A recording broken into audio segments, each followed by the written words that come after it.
If you own a 2008 to 2010 Dodge Viper, then the Gen 5 intake manifold can help increase power.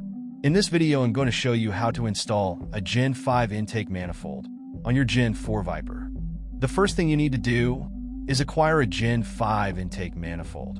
In my case, I bought brand new from the dealer, but you can also find them used. To make this work, you must get new compression limiters from Doug Shelby Engineering, or make your own from the existing limiters. I highly suggest getting the Doug Shelby limiters.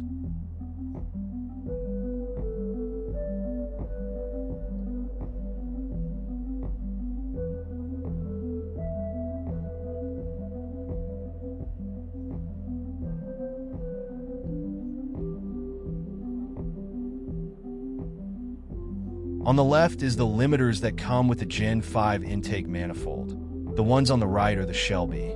These are modified to fit the Gen 4 heads. With the Gen 5 limiters, you can see they protrude past the intake. The Gen 5 heads are made to accommodate this. The Gen 4 heads are not. You need to remove the limiters from the Gen 5 intake. They are press fit in. You can just use some force to remove them. Then from the upper side, press fit install the Shelby limiters. The next step is to remove the air cleaner box. This is very simple and should take 5 minutes. There is 20 bolts holding the intake manifold on. Remove them. Carefully remove the connectors and vacuum lines and lift the manifold off gently. Set the two manifolds next to each other. Swap the throttle bodies over. Keep them in the same positions as before, as the computer has these two programmed. Place the intake manifold where it belongs.